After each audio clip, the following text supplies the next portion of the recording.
Okay, so I move everything into the corner.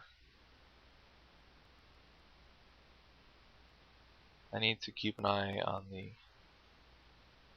the clock for the 10-minute breaking points. I won't mention that again. So I price ID the spellbook. One of the most important things to do in Nethack is to just get an idea of how much things cost. So spellbooks are 100 times their level. And also, if you have a charisma penalty, I have a charisma of 8 here. So I have a 33% charisma penalty. So the spellbook costs 400. That means its base price is 300 for the 33% penalty, and then it is a level 3 spellbook. So as you can see, I have a magic whistle. I'm going to put all the stuff that I don't want. Other useful things I found in this shop, I found a harp. Harp is really nice because it allows me to play the pass tune to get into the castle. So rather than having to like smash it open and then use a scroll of earth or some other way to cross the moat, I can just play the pass tune. I can also crush monsters in the drawbridge, but we'll talk about that later because I do that later in this game. But anyway, having a musical instrument is always nice. So here what I'm doing is I'm gonna use the magic whistle to rob the shop. So basically I'm gonna put some of the expensive stuff on the ground, like the uh, the magic lenses and the spellbook, and I put my cash on the ground. So as you can see, I have no cash right now. And then what I'm going to do is I'm just going to let my dog pick stuff up and rob the shop. So the dog picks up the lenses. Now I have the lenses. And then I'm just going to use the magic whistle and drop the pickaxe on the ground. I'm going to use the magic whistle to get my dog to basically grab stuff and teleport him out until I have all of the money. I'm going to let this go through one iteration of robbing the shop just so you can see how it works, and then I'm probably going to skip the rest.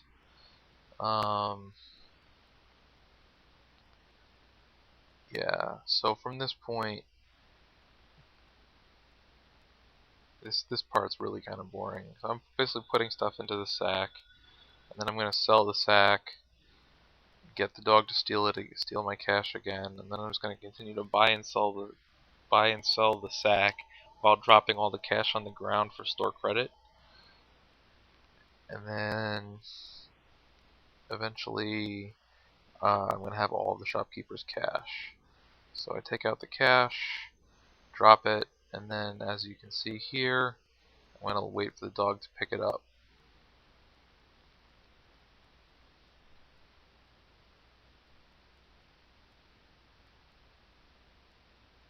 Eventually the dog picks it up. Sometimes this takes a while, especially if you don't have a tripe ration. If you have a tripe ration, you can use the tripe ration to train your pets to pick up stuff more easily, but you don't need it, especially if you have a magic whistle like I found in this shop. Just try to keep the dog next to it as much as you can.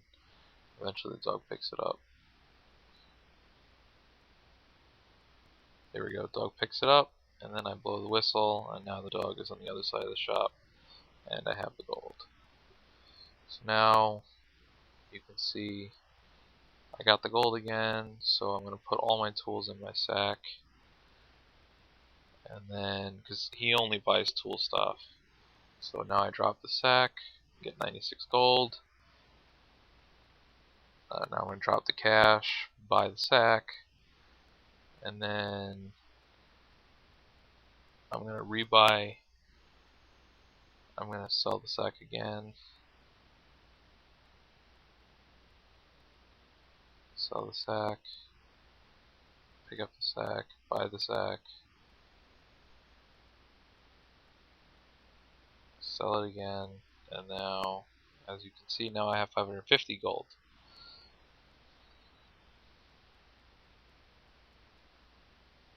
Yeah, I didn't have enough credit left to finish buying the sack.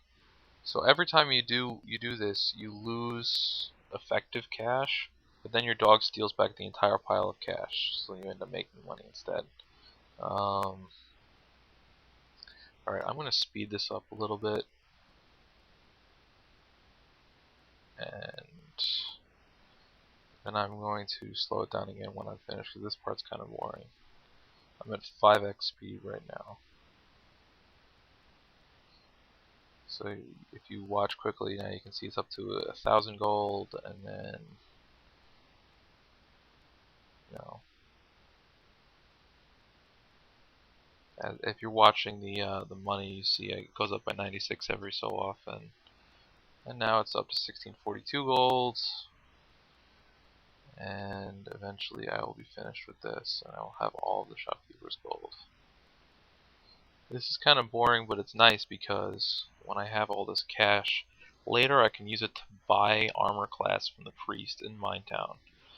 So basically how that works is if I'm level 1, then I can get a point of intrinsic armor class, up to 9 points of armor class from the priest, for 400 times my experience level. So level 1 it's only 400.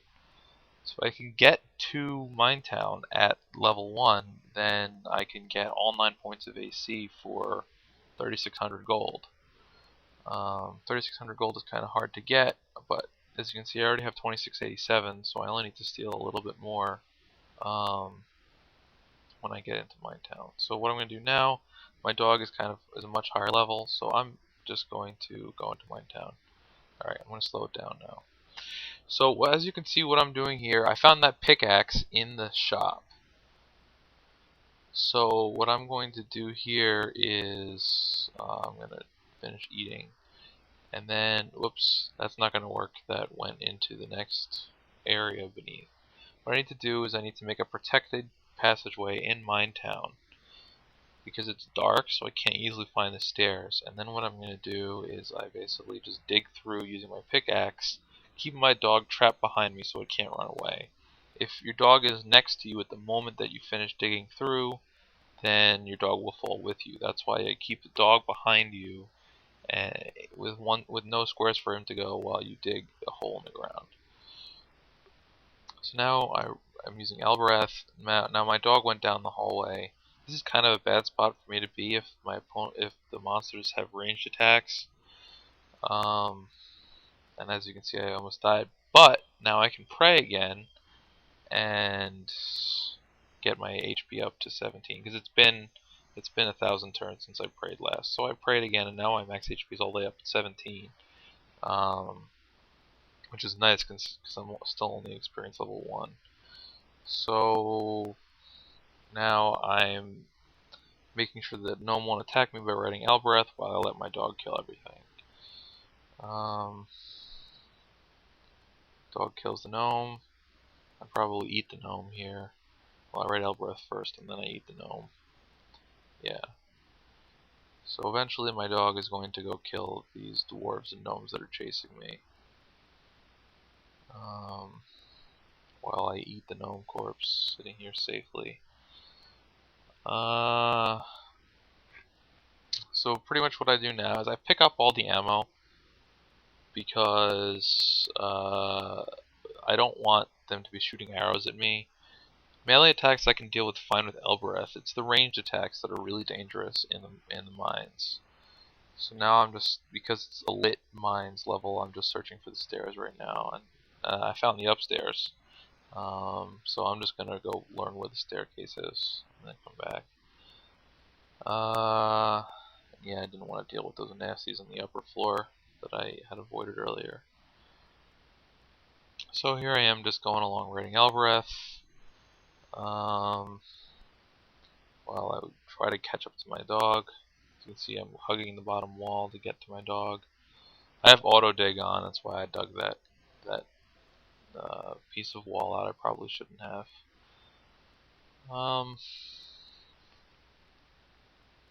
Alright.